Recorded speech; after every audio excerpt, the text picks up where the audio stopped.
Hi, so today I'm going to be going over an 820-3476 Retina. It's not seeing the keyboard or the mouse, and I'm going to be going over it using a test housing since this customer sent the board in with nothing else attached to it. So the board was sent in board only. These are usually a nightmare because there's usually more problems with them than on the actual machine. And you can bet your ass that if something usually killed the keyboard circuitry on the machine, that the keyboard and the mouse itself, especially when it comes to liquid, there's going to be something else wrong there. But we'll get to that part later. Right now, let's just focus on this. You may also notice I'm back to my old microphone. The 4066 is not working at the moment. I'm going to figure that thing out just on principle because that's a fucking $650 microphone. But yeah, so I'm going to be using this until I figure that out. It could be a cabling issue. It could be a something issue. It could be a, it traveled across the world, bent in a box issue. You never really know, but technology is technology. I always keep my old stuff around because, as I say all the time, I have no trust for most technology. So I turned this thing on, and the first thing that I did is I tried to hold down Option so that I could confirm the customer problem on a known working keyboard.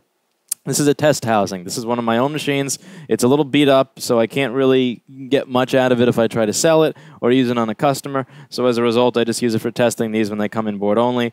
And I know that the Option key works. None of the Option keys work on this. So what we're going to start doing is troubleshooting. First thing, let's just try to get an idea of what's going on at the keyboard circuit level.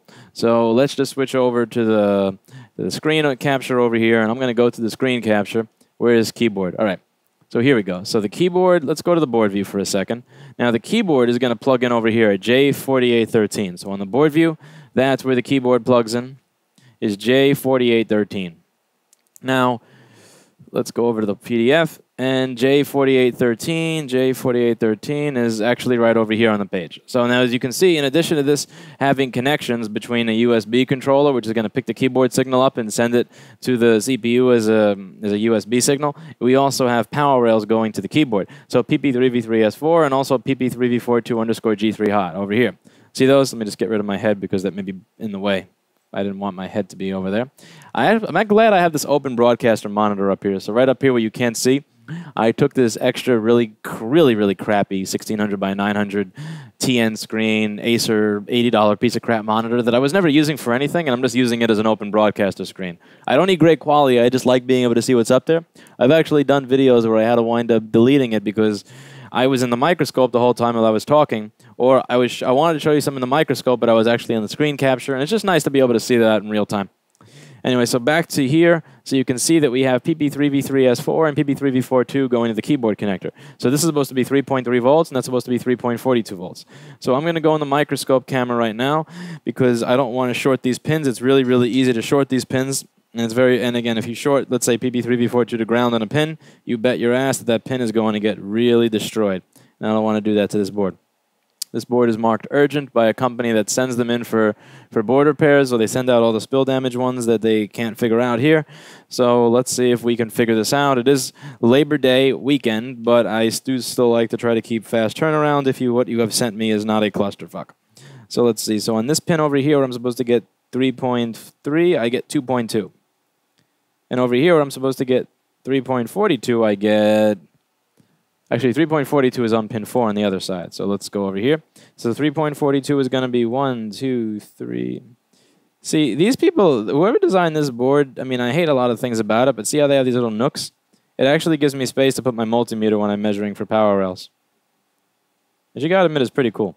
See that? So I don't have to worry about one shorting to the other. I put my multimeter probe inside there, and then I do that. So what I'm getting right there is 3.4. So PP3V3S4 is missing on my board. So now what I want to do is I want to chase around and figure out why PP3V3S4 is missing on my board. So let's go back to the board view software here. I mean the schematic. Let's zoom in. Let's find out where PP3V3S4 starts. So one of the things I tell a lot of people who are new to this, what you want to do is you want to check where the circuit starts, and then you also want to check where the circuit ends. So we're going to check PP3V3S4 at the end. So at the end was right by the keyboard connector. We're missing it there. Now I want to see where it starts. Again, I don't want to see myself go away. So let's figure out where PP3V3S4 is created. Instead of going through the entire circuit and checking every single little thing as we go, again, that can take a long time. So again, here's what I'm saying with that. start and end thing. Let's say this is the end. This is the keyboard connector. And this is where PP3v3S4 is created. If you go, okay, where does that come from? Okay, where does that come from? Okay, where does that come from? Okay, where does that come from? Okay, where does that come from? You've measured 5 things that you wouldn't have had to measure if you figured out right at the beginning there was something wrong. And the same goes if you start at the start and then you go all the way to the end. Again, what you want to do is I do here, then here, then here, then here, then here, then here. So that if the problem is on one end of the spectrum, if it's at the beginning of the circuit or the end of the circuit, I don't have to make a journey all the way from the end to the beginning just to figure that out. So let's take a look at that. So again, let's go back to here. That's a really important concept if you want to stay on this 20-minute rule. Again, a lot of people think my 20-minute rule is bullshit, but when it comes, 90% of the boards, 90% of the ones that I work on, I'm sticking to that 20-minute rule. And I'm not just saying that for backlight fuses and connectors. I mean, for complex problems, I like to stick to that rule. So U8000 is where PP3v3S5 is going to be turned into PP3v3S4. And that's also going to be going through this little, what appears to be a current sensing resistor. So let's just see what's going on in the U8000 area. So I'm going to go over to U8000. And let's see what's going on in the U8000 area. So, of course, the board is flipping, and I got it. Oh, my God. How the fuck am I supposed to measure anything on that piece of shit? Wow. All right, so let's just create a strategy before we even go on that. So I'm going to want to see what's on pins. Oh, that chip has balls. Oh, my God. Okay, PP3v3S4 underscore FET underscore R. Let's just see what's coming out of that little piece of crap, shall we? Okay, so I'm afraid to see what that looks like on the motherboard itself. Also sucks on this machine that, yeah, measuring that is going to be a pain in the ass. All right, so let's just do this. Let's do this and see what I get over here. Let's see, where in that area can I measure? All right, so I can measure at the very least on that resistance. This is going to be the output, right? That over there is going to be output. So what I'm going to do right now is I'm going to unplug my keyboard, unplug my trackpad, keep my motherboard on, but I'm going to turn it upside down so that I have access to this piece that I need to measure. And I'm missing PP3v3S4, so I want to see right where PP3v3S4 is created if it's actually being shot out. And turning this motherboard upside down is going to be an absolute nightmare with the shit that's plugged into it. All right, so I'm just going to unplug it for a moment. All right, so I'm going to unplug everything but the DCN board. I'm going to unplug the screen and all that stuff, and now I'm going to put it under the microscope. And let's find that little component, that little really, really small mofo of a component here. All right, so that is, that's going to be by the USB controller. Let's push the microscope in so I have room on my table. Hey, it's not. Let's see, is it that bad? Is it? Yeah, okay, here we go. So that current sensing resistor is indeed omitted. But look at that chip. Look at that little piece of crap. Like, really? That's offensive. That is offensive. Expecting me to measure this is offensive. All right. We're going to make it happen, though. Watch.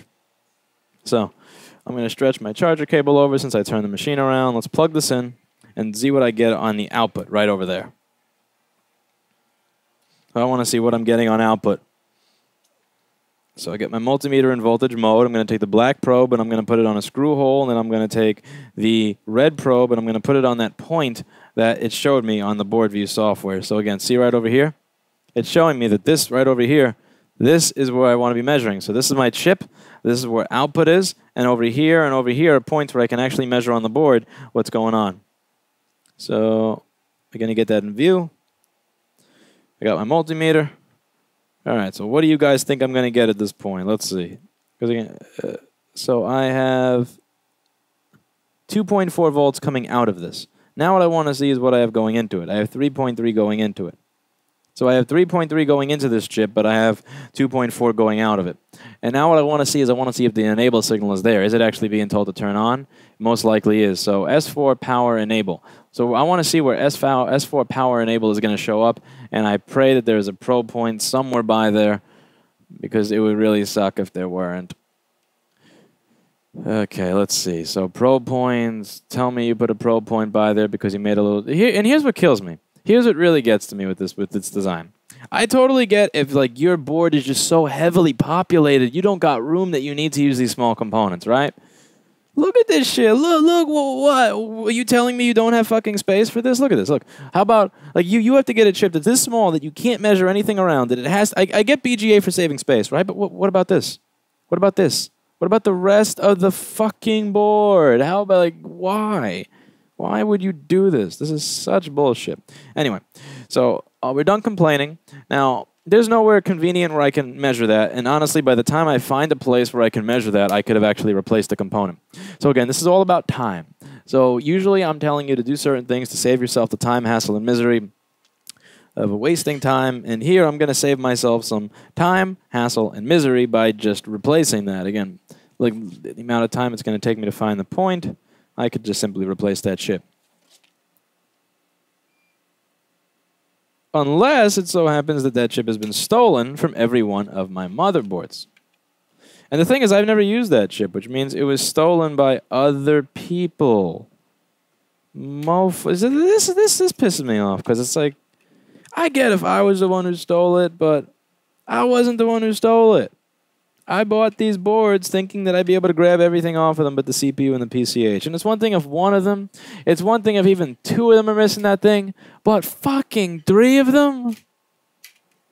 Like, seriously. All right. So, okay, so we're going to come up with an alternative game plan here. Are you ready for the alternative game plan? Before, just to figure out if this is the cause of my problem, you know what I'm going to do right now? I am going to take that piece of shit off, and I am going to short PP3V3S5 to PP3V3S4 temporarily to see if it solves my problem. Then if it solves my problem, at least I can see if it's possible to order that thing. Again, as I've mentioned in other videos, very often it's impossible to even order these little pieces that you need. Now, just in case it's an issue with a solder connection underneath it because this was something from liquid, let's just see, again, hopeful, wishful, silly thinking here. If I just surround this thing in flux and heat it up, will it actually work again? Again, don't do this with GPUs. Don't do this with flip chip design stuff. Do it with really little basic things.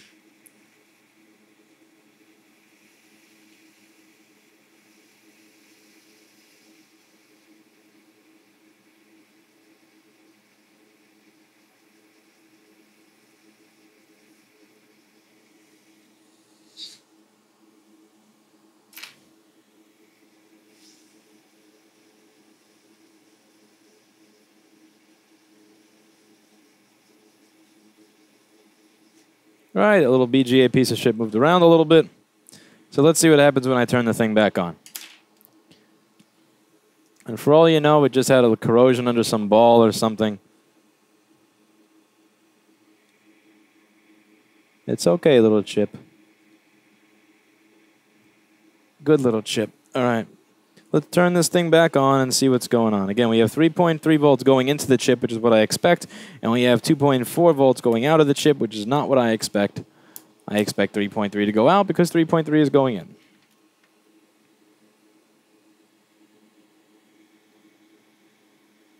We still have 2.4 in output. Mofo. And of course, that chip is missing from every one of my donor boards. Just really quickly, let's see if that chip exists on a different Retina board. Because if it does, then I can steal it from another Retina board. Because I have a 15-inch Retina board. So we're going to go over to here. We're going to open another Landrex TestLink board view software program. We just turn the air filter off because that thing is annoying. And let's see. I have 3787 boards. So let's see if any of those use that same chip for U8000. Let's see. Maybe we get lucky. Not found U8000. All right. Maybe. Let's just take a look here. Let's open another one. Maybe it's called something else on that board. So I've already done this a few times, and the chip is missing from my A1502 boards. I actually go and see if it's on one of my other ones. And it is. Bam. All right, cool. So it's U20. That exact same chip is being used for U2940. So maybe it's on another place in this one, too. Is this used more than once? It is. Look at that. U2940. Okay, I don't even have to try another board. Let's just try another on this one. U2940. So we're going to look for U2940 and see if that's there, because little elf, fucking little goblins fucking snuck in here and realized that I needed that chip and decided, fuck you, we're taking it. All right, so let's make sure the orientation is the same here. So pin 1 is at the upper left. Now for the keyboard controller chip, pin 1 is at upper left. All right, so the orientation is the same. So we're going to go in the microscope here, and we're going to remove that little shit. Get the air filter back on so I can remove that little shit.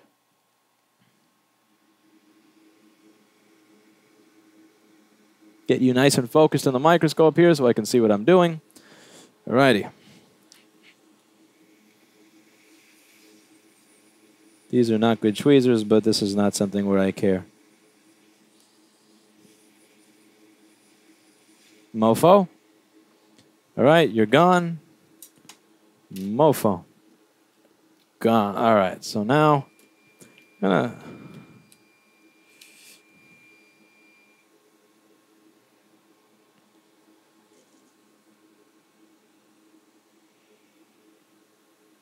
use a tip that's a little better for cleaning the board and getting rid of the junk.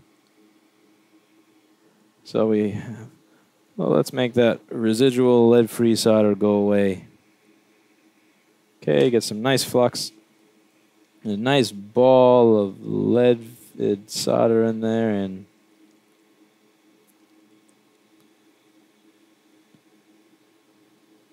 all right. Blah. And we have to clean the pads anyway, so that's fine. That's fine. That little mess will get cleaned up easily. So this.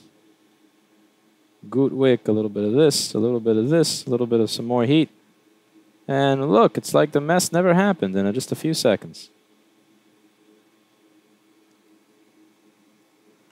Okay, now I'm going to cut that little piece off and throw it in the garbage, and then we're going to continue cleaning that area. Make it nice and perfect and clean. After we make it clean, we can tin it. After it's tinned, then we can use it. So,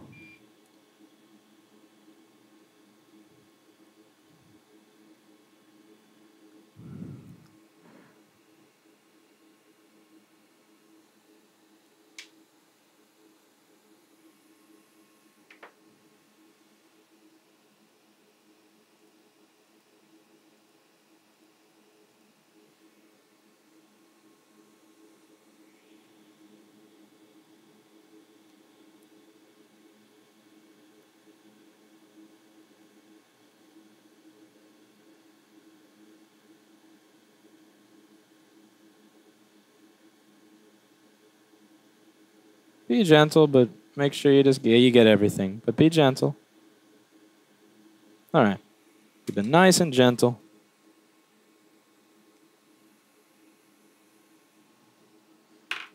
Now for cleaning. So that was removing the solder. That was that stage of cleaning. Now we go into the stage of removing the flux and the residue and the junk and the blah, blah, blah.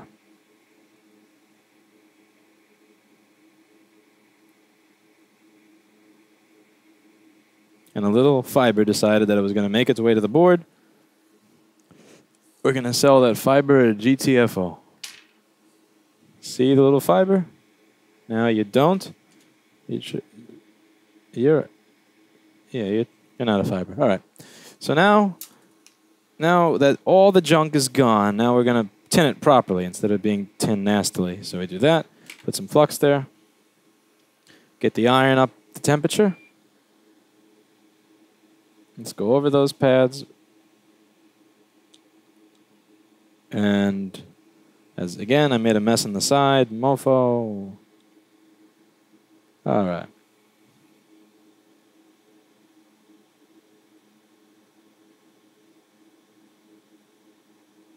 All right, so that's good for me. Now, I'm going to take that chip from my donor. I'm going to surround it in flux so that I can hopefully keep the balls on the board and not on the chip. And surround the chip in flux on my donor. I'm about to lift it up. Move my air.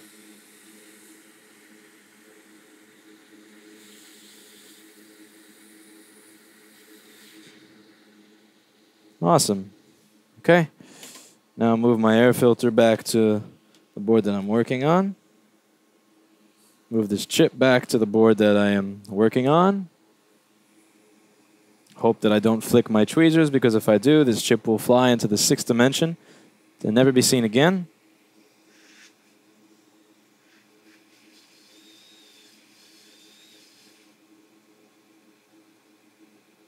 Push down on you, mofo.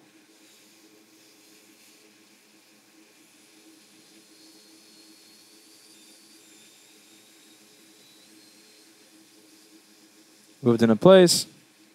Move you back and forth. Want to know that you're nice and set on that board? All right. Those balls are really small, so they're probably dry by now. And if anything is not dry, it will be after it gets freezing alcohol on it. That'll evaporate really fast because the board is really hot right now. So let's see if this works. Let's see if we get anything out of this. So let's see if we made any progress. So I'm going to turn this around. Let's put the fan on. So you don't need the fan to see if it spins. Let's just plug the screen in. It would be nice to have the fan just, to not burn the board. That would be a courtesy, I guess. But this is Haswell. If you have a heatsink on a Haswell board, the people have asked, how long can I have it on without the heatsink? On a Core 2 Duo for about 2 seconds. On a Core i5 or i7 Sandy Bridge board, maybe like 5 seconds. On an Ivy Bridge board, maybe 7-10 seconds. On a Haswell, especially like these ones, the dual core Haswell, like I would say 30 seconds, a minute. The Ultrabook Haswell, like you can keep it without a fan for a good while testing. I'm not saying that you should do that. Not saying it's the best practice in the world, but if you're just in a rush. And let's face it, we don't always do everything 100% perfect when we're trying to figure things out at 1 or 2 in the morning. You can get away with it, and nobody will kill you. And nothing is going to die. You have to know how the stuff works in order to make those decisions. Again, if you have a Core 2 Duo board from 2008, do not run that shit without a heatsink. Just because it will just burn. All right, so I spent 20 minutes with that housing that was ruined. So that housing was not working properly and was driving me nuts. So what I did here is I found myself a new housing, and I'm going to be using that to test this machine. So let me turn it on. So what I'm going to do is I'm going to take an SSD that has Yosemite on it, and I'm going to boot into that SSD that has Yosemite to see if my keyboard and my trackpad work. So again, my screen was cracked on the other one. The screen was actually much worse after, so I couldn't really use it to test much of anything. So let's see what this thing does. So in a different housing, again, it's turning on. So I forgot to PRAM reset or choose which drive, so it's going to take a while to boot up from that drive over there. So let's just give it a minute to boot up from that drive, and then we're going to see what's going on. Now, in the meantime, while we're waiting for this to boot, let me just go over a little bit of what was actually wrong with this board so that you can hopefully learn something. Just in case you weren't paying attention over the course of the video, it's always good to recap at the end of it. So the problem that was going on here is that PP3v3S4 was only 2.2 volts, right? Now, over here, this is the beginning of the circuit. At the beginning of the circuit, over here, where 3.3 volts for PP3v3S5, that's going to be sent over to where PP3v3S4 is going to be. This was not working. So PP3v3S5 is going into it. We want that to show up on output as well, but only 2 volts are showing there. Now, obviously, the enable signal was there. The enable signal has to have been there because it was actually trying to turn on. If there was no enable signal there, you would have just seen 0 volts on output. But you saw 2 volts on output, which meant it was trying to turn on. It just couldn't. Now, I tried reflowing U8000 with some flux under it. Didn't work, so I replaced it, and now I have 3.3 volts where PP3v3S4 is supposed to be, and we're going to see if my keyboard and my trackpad work. Now, again, this is why I say it's very, very important to check the beginning and the end of the circuit so you don't waste time. So what I did over here is I checked at the end of the circuit. That's where the keyboard's supposed to be getting power and the trackpad is supposed to be getting power, and I had nothing.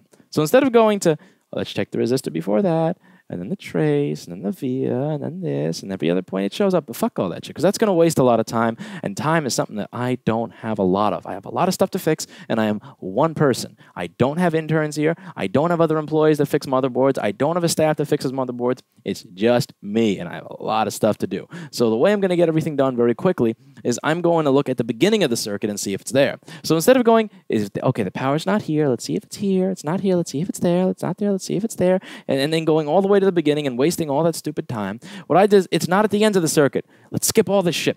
Is it at the beginning? Because if it is at the beginning, well, then I have to go back and troubleshoot from each way. But if it is not at the beginning, then I save myself the trouble of checking here and here and here and here and here. So instead of checking the end, then one step this way, then one step this way, then one step this way, then one step this way, I check the end of the circuit, nothing, beginning of the circuit. And then at the beginning of the circuit, I didn't have what I needed. So I knew that, okay, I'm gonna check over here. Now, if the beginning of the circuit had what I needed, then I would check over here and here. And then here, and then here, and I would start going through the middle from each side like this instead of going, you know, in this linear order, because when you go in that linear order, you waste a lot of time. And again, the way I'm able to get all this stuff done very often in 20 minutes or less is by not wasting time on erroneous bullshit. So here I've loaded up into the Yosemite desktop login screen. I'm going to type in my really secure password of 1234. I'm going to move the mouse over to here, and I'm going to click it just to make sure that the mouse works as well. And I'm logging in with my really secure password over there. And as you can see, my keyboard and my trackpad work. So again, before, it did not recognize the keyboard or the trackpad at all. It did not work one bit. Now the keys in the keyboard work. The trackpad moves. The trackpad clicks, and all of this is recognized and good to go. There's another board off the list. And again, I hope you learned something.